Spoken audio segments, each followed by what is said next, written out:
Selamat malam Bapak Ibu jemaat yang terkasih di dalam Tuhan. Kita akan mulai ibadah kita pada malam hari ini dalam rangka bulan Pelkes. Dan ibadah pada malam hari ini akan dipimpin oleh pelayan firman Bapak Penatua Jimmy Masih. Damai sejahtera bagi kita semua. Bulan Pelkes GPIB telah tiba. Keluarga besar GPIB kembali berkesempatan untuk menghayati, meningkatkan semangat dalam melayani dan bersaksi. Memang mirip dengan tahun lalu, bulan Pelkes tahun 2021 ini pun masih diwarnai pergumulan pandemi COVID-19.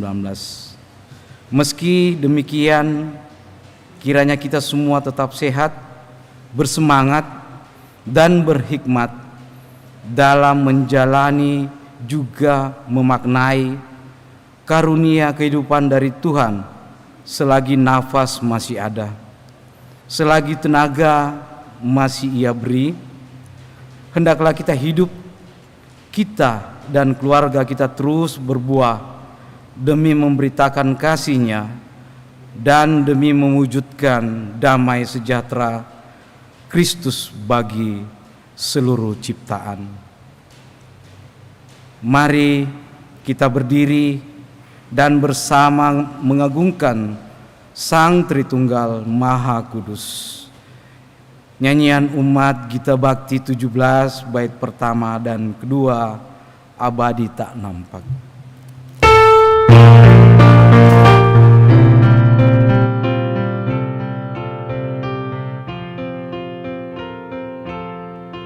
Abadi tak nampak yang Maha Esa, yang tak terhampiri terang taktanya, yang dalam putranya telah dikenal.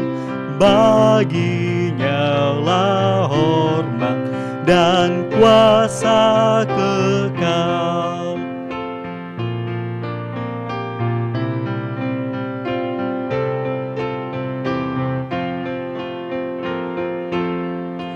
Ibarat cahaya berkarya tenang di bawah rajawi, kekal kau pegang, teguh bagai gunung keadilanmu, dan awanmu syarat dengan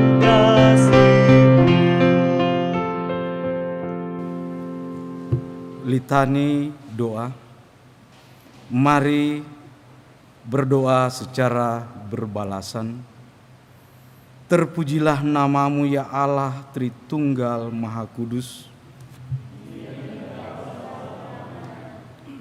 Bersama dengan keluarga besar GPIB di seluruh penjuru tanah air Indonesia, kami bersama memasuki bulan pelayanan dan kesaksian tahun 2021. Syukur kepadamu ya Tuhan. Mampukanlah kami memaknai dan mewujudkan pelayanan dan kesaksian yang semakin sesuai dengan kehendak Bapa, semakin meneladani kasih Yesus, semakin berkembang dan dibaharui oleh Roh Kudus. Tuhan, tolonglah kami. Tumbuhkanlah solidaritas serta tindakan nyata kami, khususnya dalam mendukung saudara-saudara yang tersebar di berbagai pos-pos Pelkes.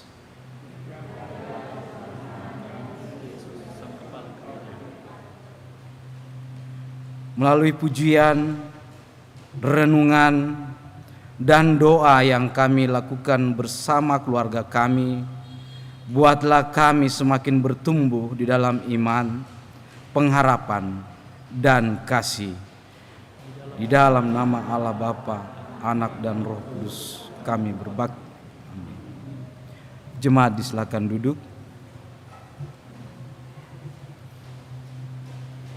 Mari kita menyanyi dari nyanyian umat, Kidung Jemaat 60 bait pertama dan kedua, Hai makhluk alam semesta.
Jemaat yang dikasihi Tuhan, di balasannya kita akan masuk dalam plan firman Tuhan. Masuk dalam plan firman Tuhan, dan bacaan kita pada saat ini terambil dari kitab Mazmur pasal 50 ayat 1 sampai 6.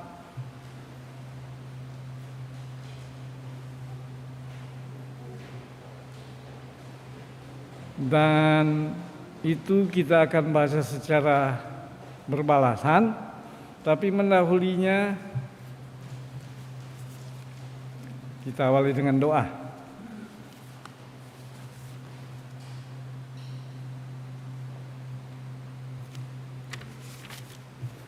Kita berdoa. Segala puji dan syukur kami ungkapkan ke hadapan hadirat-Mu untuk kebaikan Tuhan yang berlangsung di dalam kehidupan kami, baik pribadi, keluarga, bahkan di dalam persetujuan sektor pelayanan masing-masing. Baik sektor 2 selaku pelaksana kegiatan pada malam ini, sektor 1 dan sektor 3. Kami yakin dan percaya ya Tuhan, bahwa di dalam kami melakukan ibadah pada saat ini tentunya tidak semata-mata keinginan kami sendiri, tapi itu didorong oleh kekuatan Roh Kudus-Mu, sehingga kami menyediakan waktu untuk hadir bersama-sama di rumah-Mu yang kudus ini. Terima kasih untuk tuntunan-Mu sepanjang hari, dan pada kesempatan ini setelah kami berada di rumah-Mu yang kudus ini, kami diberikan kesempatan untuk belajar dari firman-Mu, membaca dan merenungkannya, kemudian memberlakukan dalam kehidupan kami sehari-hari.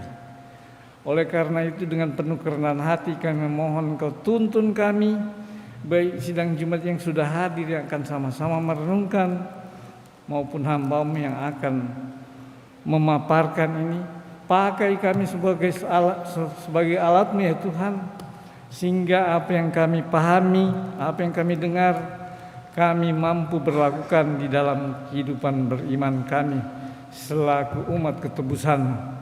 Tuhan, kami serahkan perjalanan ibadah pada saat ini semuanya dalam tangan-Mu, dan jadilah kehendak-Mu di dalamnya. Demi nama Yesus Kristus yang adalah juru selamat dan penebus dosa kami, kami sudah berdoa kepada Bapa di surga. Terima kasih ya Tuhan. Amin. Saya undang Jemaat bangkit berdiri. Kita akan membacanya. Saya baca ayatnya yang ganjil dan sidang jemaat menyambut dengan ayatnya yang genap.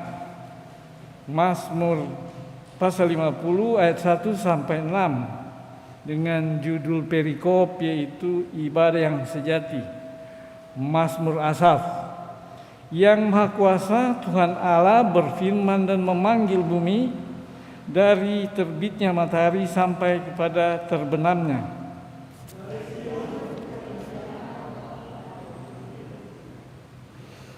Allah kita datang dan tidak akan berdiam diri. Di hadapannya api menjilat, sekelilingnya bertiup badai yang dahsyat.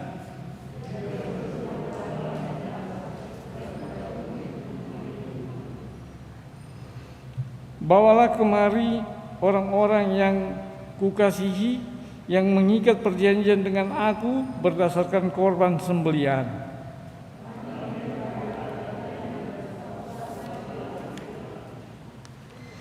Sampai sekian jauh pembacaan firman Tuhan pada saat ini. Berbahagia setiap orang yang membaca, merenungkan dan melakukan kebenaran firman Tuhan. Terpujilah Allah Tritunggal. Haleluya. Haleluya, haleluya, haleluya. Silakan duduk. Jemaat yang dikasih Tuhan, sebelum kita sama masuk dalam perenungan firman Tuhan, izinkan saya itu mau menghitung berapa kehadirannya saat ini.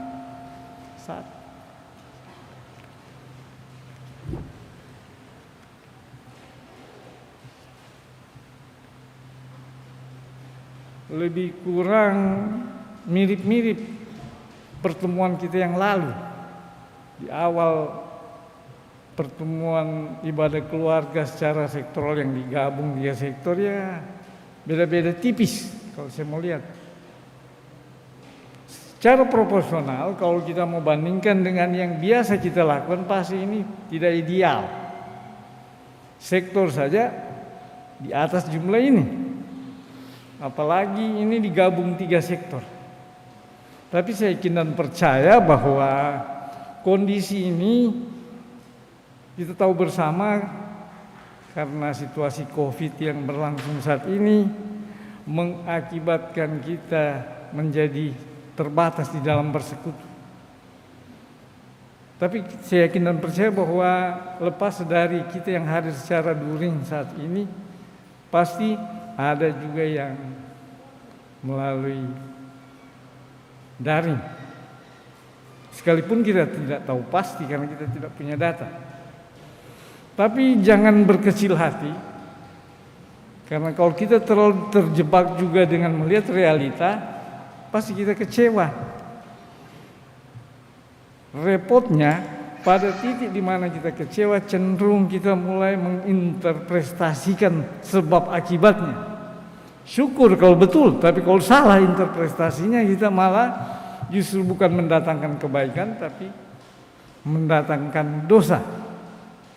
Makanya yang kata-kata umum sekarang berkembang soal mari kita berpikir secara positif. Jangan selalu melihat dari sisi jelek. Karena apa?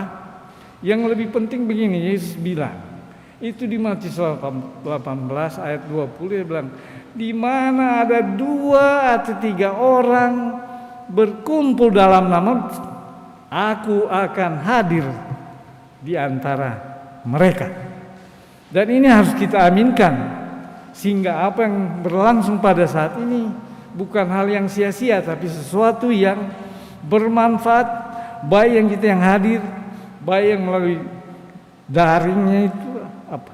During ya atau daring yang langsung itu, sehingga melalui firman kita memperoleh berkat. Ini yang penting. Sehingga asumsi-asumsi yang muncul di dalam diri kita hindari, supaya fokus kita ke apa yang kita lakukan saat ini, dan yakin dan percaya bahwa di dalamnya kita akan memperoleh berkat. Itu dulu. Baiklah, kita akan masuk dalam plan firman kita. pelayanan firman kita yang akan lakukan. Sebagaimana yang kita sudah baca tadi, di sini dikatakan Mazmur Asaf. Asaf itu salah satu orang yang direkomendasikan untuk menulis Mazmur. Karena juga dia itu orang aktivis di dalam pelayanan ibadah pada waktu itu. Khususnya zaman Raja Daud berkuasa. Dia tim musik yang punya kemampuan yang mumpuni untuk menggubah Mazmur. Jadi dia bukan cuma sekedar penyanyi, jadi dia juga menulis Mazmur. Dan kita sadari bersama memang kitab Mazmur itu sendiri bukan cuma Daud yang menulis, Asaf, ada Bani, ada pokoknya kalau tidak keliru ada kurang lebih 4 atau 5 yang menulis.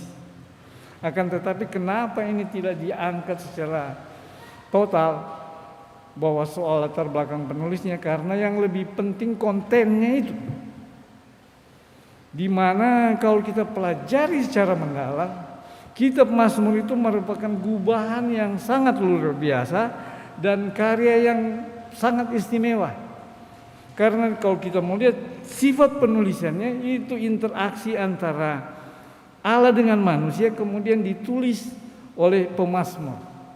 Dan di dalamnya tidak ada keterbatasan, ungkapan perasaan, rasa kecewa, sedih, dan macam-macam perasaan terungkap.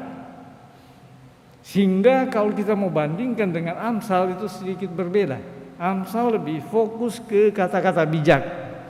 Sedangkan kalau Mazmur, kalau kita baca baik-baik lebih dalam, bukan cuma sekedar ungkapan perasaannya, tapi yang istimewanya Mazmur itu mengandung nubuat. Coba kita perhatikan. Orang mungkin biasa membaca soal Mazmur 23, soal gembala yang baik. Coba kita lebih dalam dan coba lebih resapi. Sebenarnya itu bentuk nubuat siapa tentang Yesus itu. Jadi bukan cuma sekedar kata penghiburan dihentarnya aku dan apa. Karena coba perhatikan, misalnya dari ayat-ayat yang ada ayat kontradiksi yang menggambarkan ke siapa, tidak bisa itu dan selain ke Yesus. Soal ayat 4 di dalam lembah kegelapan, siapa yang sudah mengalami itu? Kecuali Yesus sendiri. Itu kan identik kalau dengan terjangan lama itu masih di dalam alam maut ceritanya. Jadi ini istimewanya Mazmur. Tapi baiklah untuk perundangan kita pada malam ini sesuai dengan bacaan. Sebenarnya kalau kita mau perhatikan dengan masa-masa, mulai dari ayatnya yang pertama tentang kemahakuasaan Tuhan terungkap dengan jelas dan nyata, dan itu tidak bisa dibantah. Ini dulu. Jadi di sini secara sepihak pemazmur menulis bahwa Tuhan itu Maha Kuasa dan tidak ada bisa menyainginya atau mendandinginya. Ini yang pertama. Dan itu kita harus pegang baik-baik. Kemudian selanjutnya kalau kita baca lagi, dia berkuasa atas ciptaannya dan dia mampu mengendalikan itu semua. Ini suatu kuasa yang luar biasa dan tidak ditemui kepada siapapun. Ini yang harus kita pegang. Sehingga kalau ada istilah dari saudara kita mengungkapkan bahwa Allah itu akbar, memang benar.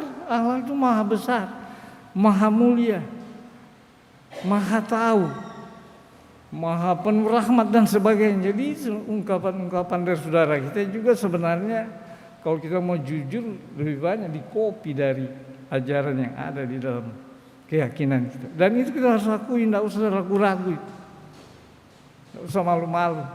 Gitu. Kemudian apa hal-hal lagi yang lebih penting di sini? Ada juga di sini diungkapkan bahwa kemuliaan Allah itu tetap kekal, mulai yang lalu, kini dan selamanya. Jadi kekekalan itu ada di dalam Allah itu sendiri. Sehingga tidak ada alasan untuk kita meragukan tentang status dan keberadaan Allah itu sendiri. Ini yang harus kita pegang. Dan yang lebih istimewa lagi, di mana kalau kita memperhatikan di ayat di sini dia katakan, Ia berserpa langit di atas dan kepala bumi untuk mengadili umatnya. ini kalau kita tidak hati-hati membacanya, ada kecenderungan kita mau mengarahkan ke hal-hal yang seolah menakutkan. Nanti sebenarnya mengadili di sini tidak identik dengan kehidupan sehari-hari dalam realita kehidupan kita berbangsa dan negara. Allah tidak pernah bermaksud untuk mencari-cari salah. Cinta kasihnya yang berlangsung sepanjang masa, dia wujudkan dengan kepeduliannya. Sehingga kalau di sini dia bilang bahwa dia bekerja, itu menggambarkan kepada kita bahwa Allah itu peduli dengan kita itu. Sekalipun pada kenyataannya khususnya bangsa Israel tegar tengkuk dan tidak dengar-dengaran, tetap Allah peduli. Dia mau berinisiatif untuk berbuat, ini yang penting. Sebab kalau dia mau masa bodoh, sudah bina waktu Adam saja sudah berbuat dosa, dia masih datang cari Adam di mana, kenapa bisa berbuat? Kalau mau pikir secara manusia, sudah masa bodoh lu yang salah, saya sudah larang misalnya. Tahu dia masih cari dan bertanya. Jadi itu sifat Allah itu luar biasa peduli dengan kita, terutama dalam konteks bangsa Israel sebagai umat pilihannya yang mengikat perjanjian. Tapi dengan kita sebagai Israel yang baru, yang merasakan perjanjian itu digenapi, kita harus tetap meyakinkan kemahakuasaan Allah. Ini yang penting. Kemudian setelah kita memahami semua ungkapan dari ayat 1, ayat 6 spesifik, dia mengatakan dia sebagai hakim, tapi penghakiman didasarkan dengan keadilan. Ini yang istimewa. Kalau mau lihat di dalam kehidupan nyata, ada kecenderungan hakim jadi tidak adil. Hanya karena ada kepentingan, akhirnya dia mengambil keputusan yang tidak adil. Tapi di dalam keputusan Allah selamanya didasarkan oleh unsur keadilan. Ini yang harus kita pegang. Persoalan kemudian berkaitan dengan Mazmur ini. Apa konsekuensi logisnya? Khusus untuk bacaan ini, kenapa Lembaga Alkitab Indonesia memberi judul Ibadah yang Sejati? Berarti ada konsekuensi logis dari pengakuan kita tentang kebesaran kemuliaan Allah. Pengakuan kita bahwa kita sebagai umat yang mengikat perjanjian dengan Dia. Dalam konteks bangsa Israel, yang jelas kalau kita lihat di ayatnya yang ke-14, di situ persembahkanlah syukur sebagai korban kepada Allah dan bayarlah nasarmu kepada yang maha tinggi. Jadi kekaguman, ketertarikannya kita terhadap sifat Allah itu jangan cuma sampai terpesona doang. Harus ada konsekuensi logis yang bisa terukur melalui tindakan nyata. Jadi soal memberi persembahan, membayar nasar itu bagian dari respon kita terhadap kemahakuasaan Allah. Sekalipun kalau kita baca di ayat di atas, dia sebenarnya tidak menuntut. Dia cuma minta kesadaran terhadap pengakuan kita, harus ada yang bisa diukur. Kurang lebih begitu. Kemudian tentunya kita berpikir, oke, apakah cuma sampai begitu? Dia masih janji di dalam ayat yang dibawanya, ayat 15. Dia katakan begini di ayat yang ke-15. Berseru padaku pada waktu kesesakan. Berseru padaku pada waktu kesesakan. Realita kehidupan kita memang begitu. Kalau lagi senang-senang, cenderung lupa atau tidak mau berseru. Tapi Tuhan pahami itu, dia bilang di sini, berserulah kepadaku waktu kesesakan, aku akan meluputkan engkau dan engkau akan memuliakan aku. Jadi selalu ada konsekuensi logis loh. Bukan juga dalam arti kata gratis begitu. Ya sudah. Sebagai orang yang percaya selalu tindakan interaksi dengan ada konsekuensi logis. Ya kasarnya ada take and give. Bukan terus dia kasih, kita ada respon kita. Seringkali kita salah menafsirkan akan kasih karunia dari Tuhan. Karena kita anggap Tuhan baik, sudah, tidak usah direspon. Sudah, yang penting berbuat baik. dan kita alami dalam kehidupan penyertaan Tuhan, seharusnya respon. Karena bentuknya ada dari kesetiaan, tidak semata-mata hanya dalam sifat yang ritual. Menyembah Tuhan juga termasuk melakukan tugas kewajiban yang seharusnya kita lakukan. Misalnya memberi persembahan syukur, membayar nasar. Ini. Tapi kita harus yakin bahwa semua itu tidak sia-sia. Supaya kita termotivasi untuk melakukan kehendak Tuhan. Bahwa kalau tidak termotivasi juga nanti ada yang pesimis. Sudah nih deh, percuma juga saya bikin begitu, paling hasilnya begini. Karena Tuhan selalu ada konsekuensi yang dia janji. Timbul pertanyaan sekarang. Mungkin ada segelintir jemaat yang, saya sudah berdoa, tapi doaku belum didengar. Di satu pihak kita yakin bahwa doa itu nafas orang Kristen baru salah satu bentuk komunikasi langsung dengan Tuhan. Cuma tidak pernah kita mengkoreksi apa pola berdoa kita sudah benar. Apa kita tetap setia sekalipun permintaan kita belum dipenuhi, atau kita mau cuma instan saja sebelum keinginan kita bersama. Ini yang jadi kendala biasa. Pada saat kita meminta, seringkali bentuk permintaan kita memaksakan keinginan kita tanpa mengikuti otoritas Allah. Yeremia 33 dia bilang, berserulah kepada saya akan menjawab kamu. Saya akan memberitahukan hal-hal yang besar, hal-hal yang tidak kamu pahami. Itu ayat paling populer itu, Yeremia 33. Cuman kita cuma terjebak dengan pernyataannya itu, tidak pernah memahami lebih dalam bahwa untuk hal itu terjadi bagaimana standar yang harus kita lakukan. Apakah cuma sekedar berseru dan berseru, sekedar berseru, tidak pernah mengkoreksi diri. Jangan-jangan apa yang kita serukan tidak sesuai dengan kehendak Tuhan di dalam diri sehingga tidak tercapai. Itu yang selalu menjadi realita di dalam kehidupan kita. Bapak Ibu sidang jemaat yang dikasihi Tuhan, memang memahami kehendak Tuhan itu bukan sesuatu hal yang sederhana. Mau dikatakan susah, iya, tapi mau bilang susah sekali juga tidak. Tapi yang pasti waktu Yesus mengajak murid-muridnya untuk apakah dia memberi janji yang muluk-muluk? Pertama dia bilang kan pikul salib. Simbol salib itu melambangkan bahwa sebenarnya kita selaku orang juga pada saat itu tidak enak-enak banget. Saya terkesan dengan kalau lihat di YouTube yang lagi rame sekarang, pernyataan-pernyataan dari saudara-saudara kita yang percaya Yesus, bagus. Tapi kalau kita juga terlalu terbawa, lama-lama kita terjebak. Nanti lama-lama kita selalu mau ikut dengan mereka.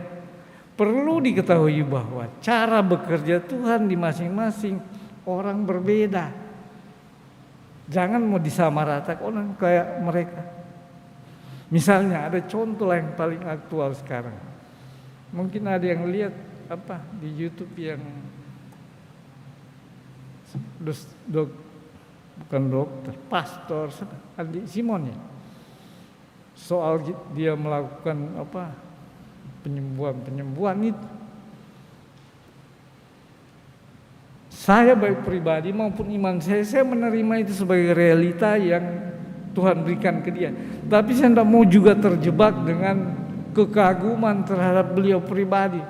Syukur saya secara pribadi berterima kasih punya karunia seperti itu. Tapi jangan juga kita seolah-olah terbawa dengan mujizat yang dia lakukan, akhirnya lupa Yesus ada yang lebih besar dari dia itu. Seperti bacaan kita, ada yang lebih mulia. Jangan nanti karena lihat hal-hal yang menurut ukuran manusia luar biasa, tapi justru di belakangnya bukan Tuhan yang dipermuliakan, tapi sudah orang per orang. Hindarilah itu. Anggaplah fenomena itu sesuatu yang wajar kita syukuri, tapi jangan juga terjebak untuk terlena dengan situasi ini. Akhirnya iman kita jadi goyah dan tidak setia lagi pada Tuhan. Ini yang penting. Dan yang lebih penting lagi sebenarnya, sesuai dengan situasi kita saat ini. Sikap kita terhadap memuliakan Allah itu, mengagungkan Allah itu, wujud nyatanya harus dalam cara hidup kita. Bukan sekedar kayak kita dengar artis top yang populer sudah terbuai tidak berbuat sesuatu. Sebagaimana di dalam bacaan tadi bahwa Allah itu berbuat tidak tinggal diam. Kita juga harus merespon ini. Khususnya di dalam ruang lingkup keluarga GPIB, dari pembukaan tadi sudah tergambar soal kita akan memasuki bulan Pelkes. Mari kita bersiap diri memahami maksud dan tujuan dari bulan Pelkes itu. Karena kalau saya mau baca di tema kita untuk bulan Juni itu, di pembukaan di SBU itu dia bilang bahwa untuk tema bulan Juni yaitu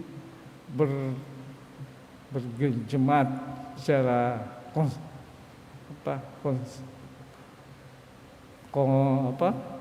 kontekstual.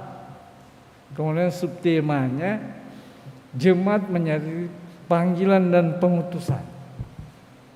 Sekarang dalam situasi seperti ini, karena adanya COVID, kemudian ada isu-isu juga yang kurang sedap, bagaimana kita bersikap?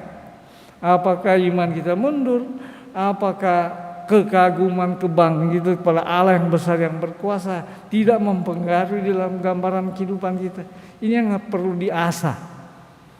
Seringkali di dalam kita bersekutu, ketemu dengan orang, bercerita dengan hal-hal yang luar biasa, akhirnya kita lupa bahwa cerita itu yang memang ada, tapi masih tetap ada yang lebih luar biasa, lebih ajaib dan sebagainya. Itu yang harus kita pegang.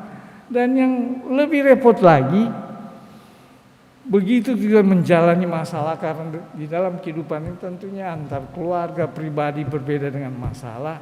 Karena kita terjebak dengan peristiwa yang aneh-aneh, kita lupa bahwa ada yang lebih besar dari itu, Allah yang maha kuasa, Allah yang maha mulia, yang Allah yang sangat peduli, kita lupa. Sehingga pada titik tertentu kita menjadi frustrasi. Wah, siapa? Kenapa yang itu begini? Kenapa yang nanti ada yang tidak usah jauh-jauh itu. Ini yang perlu. Jadi ungkapan dari kemahakuasaan Tuhan yang kita iman dan kita percaya harus wujud nyatakan dalam kehidupan kita sehari-hari. Mari kita bersaksi. Dalam arti kita bersaksi itu berbuatlah sesuatu sesuai dengan peran kita, baik di dalam keluarga, baik dalam rumah tangga, dengan dasar bahwa untuk memuliakan Tuhan. Otomatis kalau kegiatan atau pekerjaan yang memuliakan Tuhan, pasti hal-hal itu yang sifatnya kudus.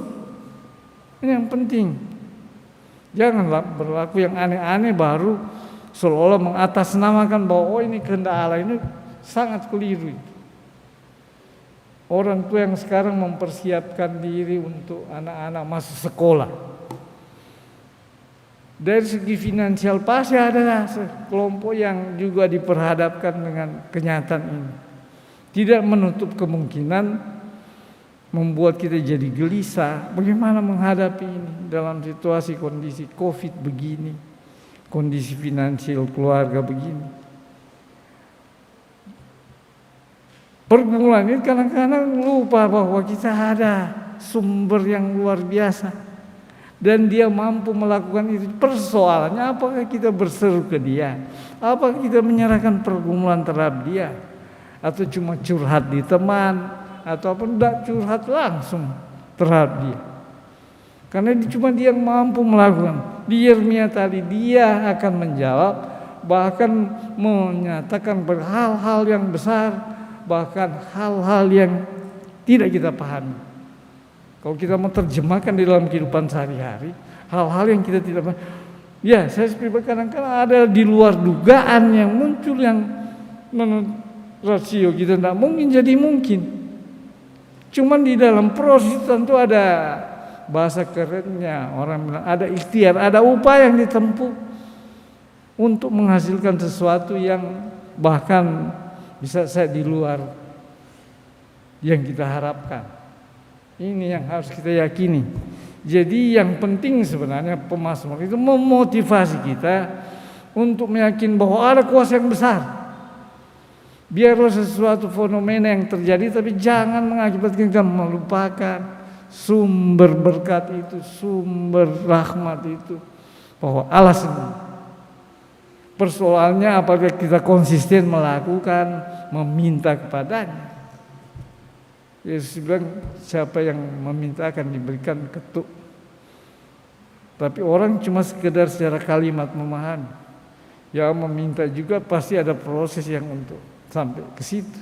Mengetuk juga yang sekedar ketuk begitu. Apa maksud tujuan mengetuk?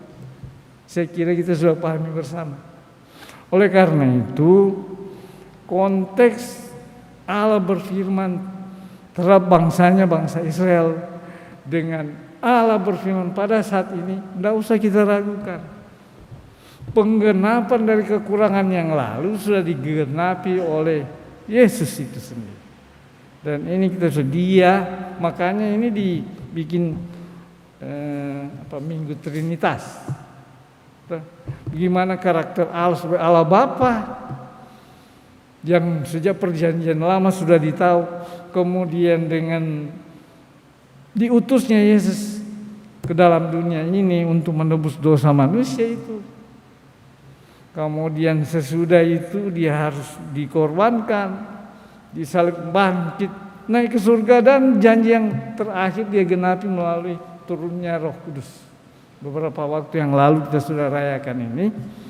Simbol-simbol perayaan ini jangan dianggap sederhana, tapi justru memperkuat iman percaya kita bahwa janji Tuhan sudah digenapi. Yang satu yang belum, nanti kedatangan yang kedua. Dan kalau kita yakin dengan apa yang sudah kita terima, keselamatan, tidak usah takut dihakimi Allah. Karena apa takut toh? Kalau kita yakin kita sudah diselamatkan. Persoalannya orang yang ragu-ragu karena dia tidak yakin. Kalau yang saudara kita yang lain memang beda jalurnya mereka. Tapi kita yang sudah diselamat, sudah dibayar tunai, kita harus pegang itu. Tentu konsekuensi logisnya kita mesti setia. Kalau tahu di dalam perjalanan kehidupan kita pasti akan ada jatuh bangunnya. Tapi pintu pertobatan selalu masih terbuka sampai saat ini. Mari kalau kita melakukan kesalahan, cepat-cepat bertobat, serahkan ke itu. Jangan juga tidak anggap sebagai pertobatan itu. Gitu. Tapi pertobatan selalu ada konsekuensi logis, bukan cuma bertobat doang. Kalau bisa hari ini, besok kan lebih baik. Kemarin, hari ini lebih baik, dan seterusnya. Sehingga kadar iman, kualitas hidup kita selaku orang diselamatkan bisa tergambar melalui tindakan dan apa yang kita tuturkan sesuai dengan apa yang kita lakukan. Mari, kita kan sudah cukup paham semua dengan pernyataan yang Yesus sampaikan. Persoalannya itu memberlakukan itu. Itu yang mesti diasah. Proses iman bertumbuh dari pergumulan. Tidak ada yang iman tiba-tiba jadi simsalabim, langsung jadi. Makanya ada pertanyaan dulu begini, kaitan dengan peran Yesus. Ada yang bertanya begini, kenapa Yesus dia tampil mengajar ke umur 30 tahun? Nah sedangkan di Alkitab yang terakhir dia di umur 12 atau 13 tahun yang bersoal jawab dengan ahli Taurat. Orang lupa bahwa tradisi yang ada pada saat itu, tradisi Yahudi, orang belum bisa, dia nanti dianggap dewasa bisa bicara depan orang di usia 30. Sebenarnya kalau mau dipikir kemampuan Yesus luar biasa, tapi dia tetap menghargai hukum Taurat, tradisi Yahudi itu. Oleh karena itu, berkaitan dengan keberadaan kita dalam situasi yang berbeda, kita sudah dilengkapi dengan Roh Kudus. Kita harus yakin itu. Mengekspresikan Roh Kudus itu dengan perbuatan nyata. Lakukan itu dengan penuh keyakinan diri. Dan jangan lupa harus berhikmat. Di dalam kita juga menghadapi situasi COVID, jangan juga kita, Tuhan bilang jangan juga takut. Tapi dia bilang harus waspada. Takut dengan waspada berbeda. Itu salah menerjemah. Waspada ya miriplah, hati-hatilah. Tapi kalau sudah takut, cenderung orang nggak mau berbuat ini. Jadi apatis, bahaya juga. Apalagi menghadapi vaksinasi sekarang masih ada kelompok yang sanksi. Ini yang sedihnya kita itu. Dari hikmat yang Tuhan bekerja melalui pemerintah kita mengambil keputusan itu, kita harus yakini bahwa Tuhan juga bekerja melalui pandemi ini. Tidak mungkin semua yang terjadi tanpa pantauan dan Tuhan terlibat di dalamnya. Oleh karena itu hal-hal yang sifatnya untuk menopang program termasuk melaksanakan prokes itu jangan dianggap sesuatu yang sia-sia. Mari kita secara positif menerima itu sehingga apa yang menjadi maksud dan tujuan kita juga ikut terlibat di dalamnya dan ikut menyukseskan itu. Sehingga pada ujungnya nama Tuhan tetap dimuliakan.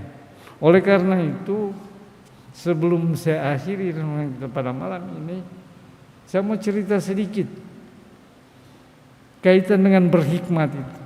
Tadi saya sudah ngomong sama teman-teman rekan majelis. Saya waktu divaksinasi dulu persyaratan tidak mau 190/100. Itu di syarat 180 sudah penolakan. 2 kali dites sama hasilnya.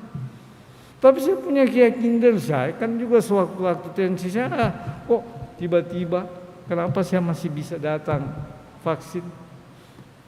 Akhirnya ujung-ujungnya dokter yang periksa, apa yang terjadi? Salah alatnya. Bahwa begitu banyaknya orang, kenapa sih error dia punya alat? Ini kan satu bentuk kelihatan sederhana. Kalau saya mau bermasa bodoh, saya kan paham juga soal vaksinasi.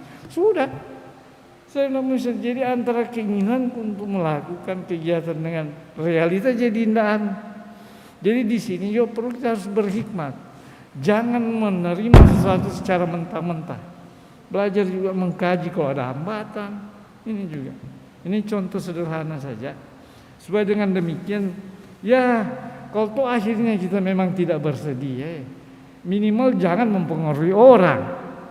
Kadang-kadang ada yang dia sudah ikut, dia malah aja orang lagi untuk ikut. Tak bisa. Tuhan tidak mengajar kita untuk begitu.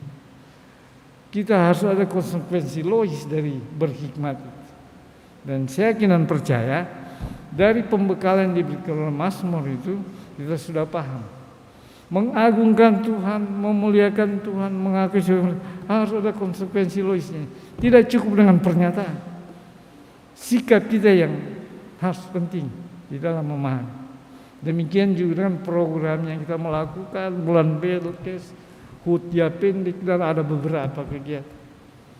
Minimal kalau kita tidak bisa mensupport, jangan menganggap kegiatan itu seolah-olah tidak baik. Saya yakin dan percaya juga program disusun karena hikmat Tuhan melalui Roh Kudus juga bekerja. Minimal jangan kita priori lah. Gitu. Ini pesan-pesan khusus dan saya yakin dan percaya untuk pertemuan berikutnya ada peningkatan jumlah yang hadir. Karena apa? Bersekutu ya memang dengan situasi pandemi itu ada yang harus melalui jaringan internet. Tapi beda Pak. Biar juga semua beda itu kesannya dengan kita berinteraksi secara langsung. Semoga harapan kita dalam waktu tidak terlalu lama kita bisa pulih kembali dan yang lebih penting lagi iman percaya kita bertumbuh di saat pandemi semacam ini. Jangan justru sebalik. Oleh karena itu mari tetap kita menyerahkan semua pergumulan hidup kita kepada Tuhan karena sumber berkat, sumber dari kuasa Tuhan yang peduli ada di pihak kita. Ini yang harus kita miliki. Terpujilah Kristus. Amin.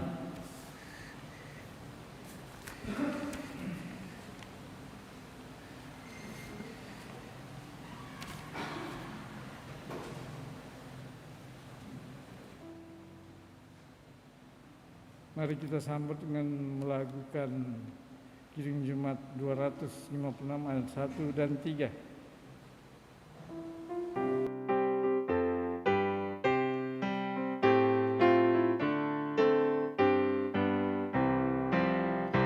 Kita satu di dalam Tuhan, satu gereja yang besar. Marilah bertolong-tolongan, kau dan aku semuanya. Marilah bertolong-tolongan, kau dan aku semuanya.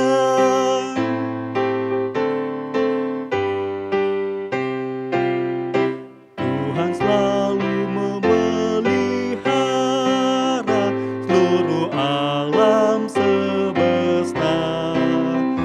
Kita pun disuruhnya juga menyatakan kasih-Nya. Kita pun disuruhnya juga menyatakan kasih-Nya. Baiklah, sidang jemaat yang dikasih Tuhan, kita masuk dalam doa syafaat dan kesepakatan antara saya pribadi dengan Majelis Sektor Pelayanan 2 selaku tuan rumah pada saat ini. Sekalipun ada anjuran sebenarnya doa berantai, tapi dilihat dari waktu dengan pokok doa ini bisa-bisa doa lebih lama dari khotbah. Kalau kita mau lengkapi, sehingga kita bersepakat saya rangkum dan dipersingkat supaya mengingat waktu juga. Bukan berarti kita mengecilkan arti doa, tapi kalau juga kita tidak kontrol, bisa saja itu yang terjadi sebaliknya. Oleh karena itu, mari kita berdoa. Bapa di surga, terima kasih karena waktu dan kesempatan kami sudah gunakan sebagian untuk belajar sebagian daripada firman-Mu tentang kemahakuasaan melalui pemazmur yang terungkap tentang sifat keadilan-Mu di dalam menghakimi kami selaku umat-Mu dan memperlakukan orang yang mengikat perjanjian dengan Engkau. Ini mau melambangkan sebenarnya kepedulian Tuhan dan kasih yang Tuhan tetap berlaku sekalipun pada saat itu bangsa Israel selalu mengingkari pernyataan mereka. Dan itu luar biasa sekali. Di dalam perjalanannya akhirnya Engkau sendiri yang berinisiatif untuk melakukan sesuatu berkaitan dosa yang menumpuk itu dengan mengirim anak-Mu Yesus Kristus sebagai penebus kami. Dan itu Dia sudah lakukan dengan setia. Bahkan Dia sudah mati, dikuburkan bangkit, dan kembali kepada Bapa di surga. Dan sebagainya, janjinya Dia sudah mengirimkan penolong, yaitu Roh kebenaran, Roh Kudus. Itu Dia sudah lakukan. Dan yang kami nantikan kedatangannya yang kedua. Tuhan Allah Bapa kami, dalam situasi seperti ini tetap kami berdoa berkaitan dengan pandemi COVID-19 yang berdampak luas, tidak semata-mata di Indonesia tapi hampir seantero dunia mengalami hal yang membuat sebagian negara mengalami poranda akan perekonomian. Bahkan tetangga kami Malaysia pada waktu akhir malah meningkat kembali kasusnya dan cukup mengkhawatirkan. Tapi melalui doa ini kami mohon kiranya kondisi itu tidak kembali terjadi di dalam kehidupan kami bangsa Indonesia. Cukup Tuhan, sudah 1 tahun lebih berjalan dengan korban yang begitu banyak dan kesembuhannya yang begitu banyak. Kami akan Engkau tetap bekerja melalui para pengambil kebijakan, para medis, dokter dan tenaga kesehatan yang terlibat. Biarkan mereka melakukan tugas mereka dengan tulus dan menghasilkan sesuatu yang baik bagi kehidupan rakyat Indonesia, bangsa negara Indonesia. Oleh karena itu kami mau berdoa kiranya Tuhan berkati para medis, tenaga dokter, dan tim yang terlibat di dalam mensukseskan program prokes ini tidak sebatas di luar lingkup kami, juga di dalam lingkup kami. Berdoa kiranya Engkau berikan semangat bagi mereka supaya melakukan itu dengan baik, sehingga apa yang diprogramkan oleh pemerintah akhirnya tercapai. Kita bersyukur karena khusus untuk Makassar ini kita dalam zona yang sedikit menurun atau sedikit aman. Tadinya zona merah sudah menurun ke zona air. Mudah-mudahan dia akan ke kuning dan selanjutnya menjadi hijau, sehingga kami bisa beraktivitas kembali seperti semula. Oleh karena itu kami serahkan untuk persoalan ini sepenuhnya ke dalam tangan Tuhan, sehingga kami mampu untuk menopang semua kegiatan berkaitan dengan penanganan COVID itu sendiri, termasuk program nyata yang sementara soal vaksinasi itu sendiri ya Tuhan. Karena kami yakin dan percaya maksud dan tujuan dari vaksinasi itu ada memperbaiki kondisi dari masyarakat itu sendiri, akan menimbulkan imunitas di dalam diri bagi mereka yang sudah divaksin, sehingga sedapat mungkin menghambat perkembangan COVID-19 di Indonesia. Oleh karena itu proses vaksinasi yang sebentar lagi akan dilakukan secara massal ya Tuhan, Engkau terlibat di dalamnya. Juga tidak lupa kami berdoa untuk bangsa negara kami di dalam menghadapi pergolakan politik dunia yang membuat kami khawatir. Tapi di pihak lain kami yakin dan percaya Tuhan tahu mana yang benar, mana yang tidak benar, mana yang berkenan pada Tuhan, mana yang tidak. Oleh karena itu kami serahkan seluruh fenomena yang ada ke dalam tangan Tuhan, biar Tuhan bekerja di dalamnya, dan bagi kami akan menyaksikan hasil kerja yang Tuhan berlakukan di dalam menyikapi akan situasi politik dunia yang saat ini cukup mengkhawatirkan ya Tuhan. Tuhan Allah Bapa kami juga mau berdoa berkaitan dengan kegiatan kami di lingkup persekutuan GPIB, khususnya di dalam menghadapi program-program yang berlaku mulai bulan Juni sampai bulan Juli, bulan Pelkes dan kegiatan yang lain. Ini memerlukan partisipasi dari jemaat dan kesadaran kami untuk menyambut program itu. Tumbuhkan kesadaran kami bahwa maksud dan tujuan daripada program ini tidak lain dan tidak lain untuk bagaimana memperkokoh persekutuan kami, khususnya di dalam kami membantu pos-pos pelayanan yang perlu dibantu ya Tuhan. Biarlah program boleh berlangsung dan kami peduli untuk ikut meresponnya ya Tuhan. Tuhan Allah Bapa kami yang di surga, kami juga berdoa untuk kondisi ekonomi khususnya kami yang terkena dampak dari COVID ini. Kami boleh bersyukur karena melihat akan upaya-upaya yang ditempuh oleh untuk pemerintah untuk proses pemulihan ini ya Tuhan, khususnya bidang ekonomi. Biar program itu boleh berlangsung dengan baik dan di dalamnya kami yang berdampak akibat COVID akan ikut terbantukan dengan program itu. Dan kami bersyukur untuk apa yang dilakukan saat ini dan kami optimis bahwa dengan kerja keras dari pemerintah boleh itu diwujudkan. Tuhan Allah Bapa kami yang di surga, kami juga berdoa berkaitan dengan situasi dan kondisi pergumulan kehidupan kami, baik pribadi maupun keluarga, selaku anggota Jemaat GPIB mulai dari sektor 3, sektor 2, bahkan sektor 1. Tuhan tahu akan keberadaan kami, Tuhan tahu apa yang kami gumuli, dan Tuhan tahu dan pasti akan mengatasi itu. Oleh karena itu sadarkan kami untuk menyerahkan semua problem itu hanya semata-mata ke dalam tangan Tuhan. Jangan biarkan kami mencari kemungkinan lain di luar kehendak-Mu ya Tuhan. Biarlah kami tetap setia mengharapkan janji-Mu, dan biarlah kami sepenuhnya berserah semata-mata hanya kepada-Mu saja. Supaya dengan demikian kemuliaan dan kemahakuasaan Tuhan berlaku di dalam kehidupan nyata kami pribadi, lepas pribadi.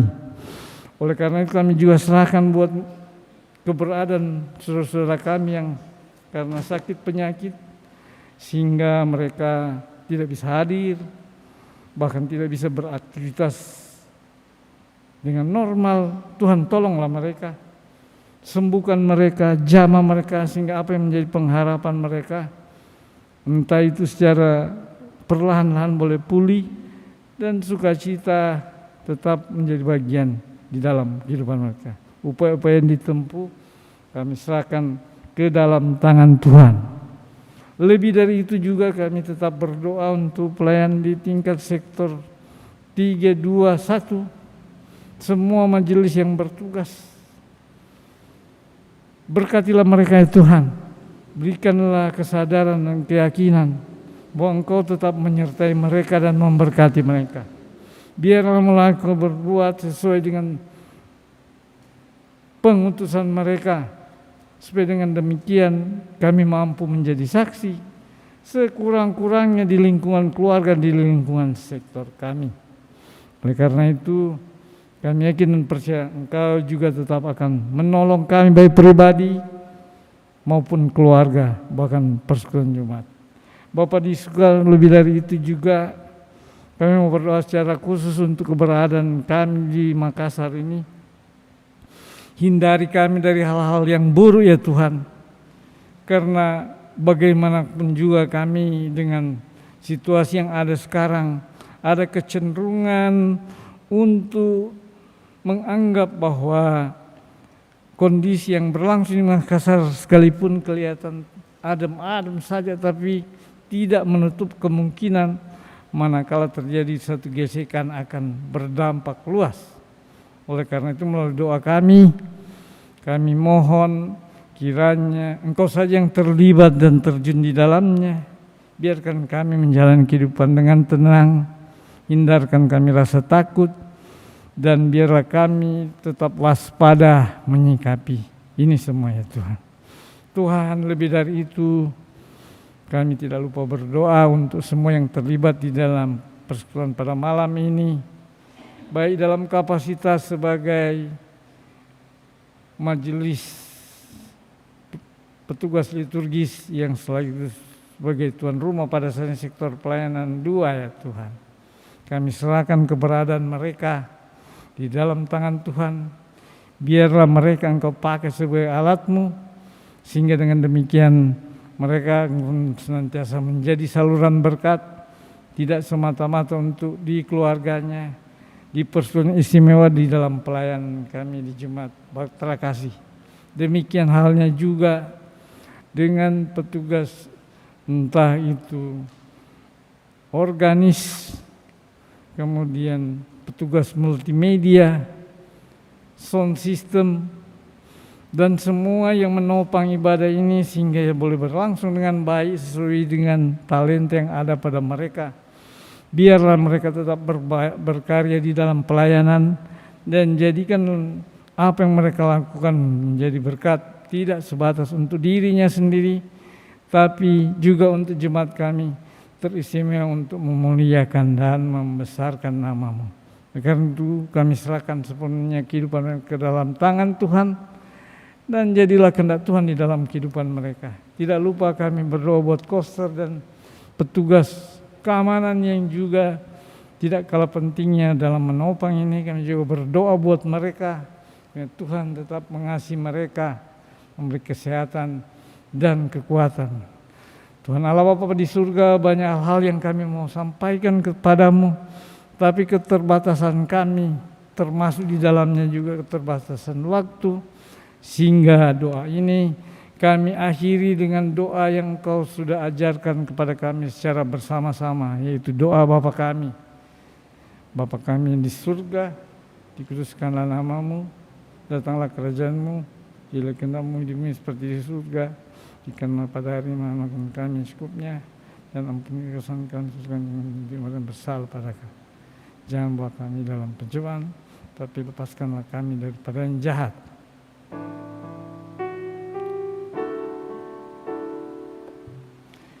Karena Engkaulah yang mempunyai kerajaan dan kuasa dan kemuliaan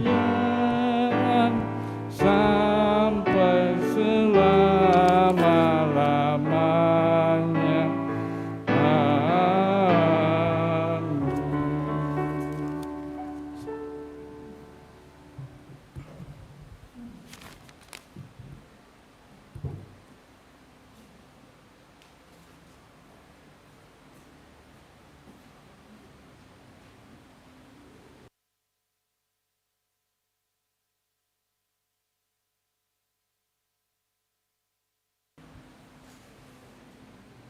Bapak Ibu yang terkasih, kita masuk dalam pengucapan syukur. Ketika menyemangati jemaat di Korintus untuk berpelkes, Paulus berkata, "Sebab pelayanan kasih yang berisi pemberian ini bukan hanya mencukupkan keperluan-keperluan orang-orang kudus, tetapi juga melimpahkan ucapan syukur kepada Allah." 2 Korintus 9 ayatnya yang ke-12. Persembahan yang kita berikan adalah wujud syukur kita kepada Tuhan, sekaligus mengandung nilai pelayanan dari keluarga kita kepada Tuhan, sebab melalui dana yang terkumpul, keluarga kita terlibat menopang gereja Tuhan demi mewujudkan pelayanan dan kesaksian.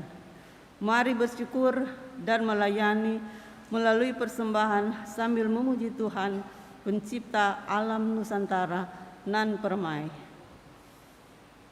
Bapak Ibu, kita menyanyi dari Kidung Jemaat 337, baitnya yang pertama dan yang ketiga, betapa kita tidak bersyukur sambil memberikan persembahan.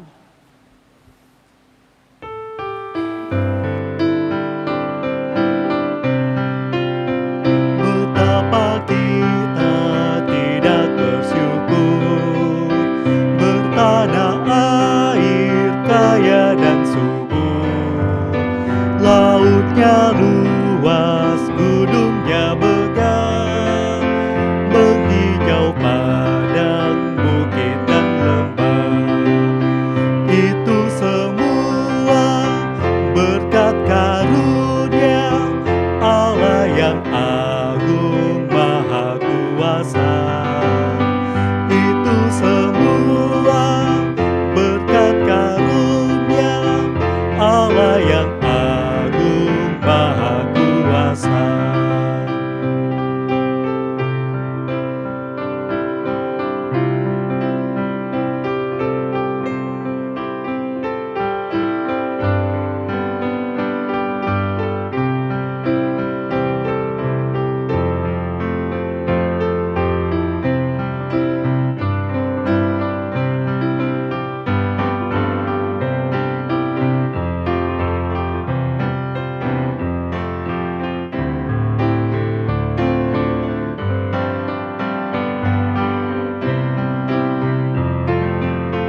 menyerahkan persembahan ini kepada Tuhan dalam doa syukur. Kita berdoa. Terimalah ungkapan syukur hati kami atas segala berkat-Mu yang selalu tercurah atas keluarga kami. Kami pun rindu melayani Tuhan melalui pewujudan berbagai bentuk pelayanan dan kesaksian bagi sesama kami. Kiranya Tuhan berkenan atas pemberian keluarga kami dan memberkatinya menjadi benih-benih damai sejahtera bagi sesama dan lingkungan alam. Di dalam nama Yesus terkasih kami serahkan persembahan ini. Amin. Bapak Ibu silakan duduk.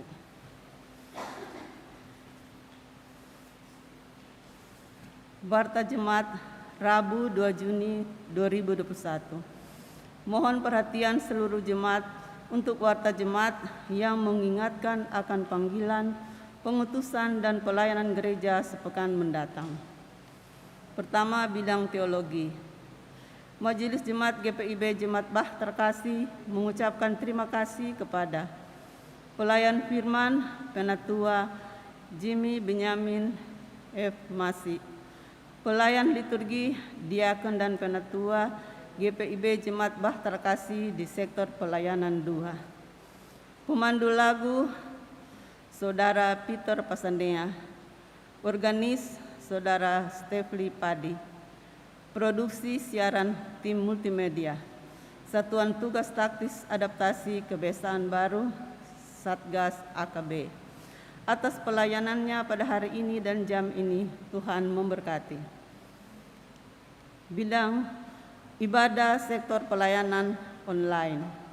Hari tanggal Rabu 9 Juni 2021, waktu pukul 19.30 sampai selesai, pelayan firman Penatua Yun E. Hans S. Pelayan liturgi Diakon dan Penatua GPIB Jemaat Bah Terkasih di sektor pelayanan 5. Sektor 4 sampai 6 hadir secara luring on-site. Sektor 1 sampai 3 hadir secara daring online. Untuk itu dimohon kehadiran anggota jemaat secara luring daring pada ibadah tersebut. Ibadah Pelkat PKB via online. Ibadah Pelkat PKB GPIB Jemaat Bah Terkasih akan dilaksanakan pada hari tanggal Jumat 4 Juni 2021, waktu pukul 19.30 sampai selesai. Pelayan firman Pendeta Santi Wangsir, pelayan liturgi Bapak Robert Naro, pemandu lagu Bapak Hendrik Watilete, organis Saudara AC Pagorai, tempat gedung gereja GPIB Bah Terkasih. Untuk itu dimohon kehadiran anggota Pelkat GP secara luring daring pada ibadah tersebut. Ibadah Pelkat PKP. Ibadah Pelkat PKP GPIB Jemaat Bah Terkasih akan dilaksanakan pada hari tanggal Jumat 5 Juni 2021, waktu pukul 17 sampai selesai. Tempat GPIB Immanuel, Jalan Balai Kota nomor 1. Daring media Zoom, meeting ID 85010611471, paskode IBDP PKP SSB. Acara ibadah Pelkat GP Mupol GPIB Sulsel Bara, hari tanggal Sabtu 5 Juni 2021, waktu pukul 19 sampai selesai. Tempat GPIB Jemaat Bah Terkasih, Jalan Tidung 10 nomor 18. Daring media Zoom meeting ID 87239220705, paskode 9546731. Untuk itu dimohon kehadiran anggota Pelkat GP secara virtual online pada ibadah tersebut. Majelis Jemaat GPIB Bah Terkasih Makassar menyampaikan terima kasih atas setiap bentuk bantuan yang diberikan Bapak, Ibu, Saudara-saudari untuk menunjang kegiatan pelayanan di jemaat. Tuhan Yesus memberkati. Makassar 2 Juni 2021, Pelaksana Harian Majelis Jemaat Penatua Hendrik A. Sarumpait, Ketua 5, Penatua Albertina Mual, Sekretaris.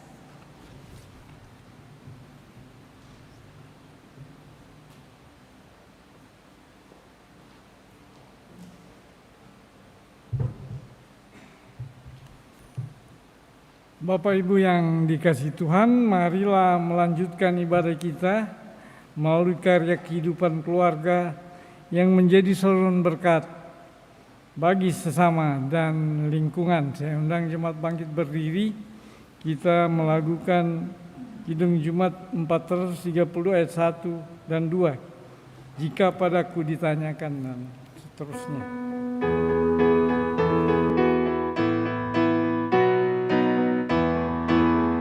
Jika padaku ditanyakan apa akan ku beritakan pada dunia yang penuh penderitaan. Kan ku sampaikan kabar baik pada orang-orang miskin, pembebasan di orang yang ditawan, yang buta dapat penglihatan, yang tertindas dibebaskan. 2 tahun rahmat Tuhan sudah tiba, kerajaan Allah penuh kurnia, itu berita bagi isi dunia.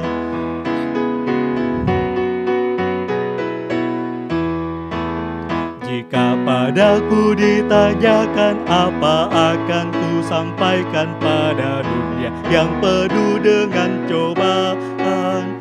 Aku bersaksi dengan kata tapi juga dengan karya, menyampaikan kasih Allah yang sejati.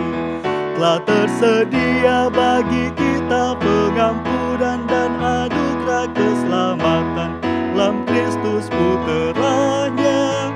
Kerajaan Allah penuh kurnia, itu berita bagi isi dunia. Jemaat yang dikasihi Tuhan, arahkanlah hatimu kepada Tuhan dan terimalah berkat-Nya. Kiranya bumi terus menghidupi kita oleh kuasa Sang Pencipta. Kiranya semesta senantiasa mendukung langkah kita oleh karena Roh Kudus. Kiranya kita hidup berbahagia bersama seluruh makhluk di dalam Yesus Kristus, sumber damai sejahtera.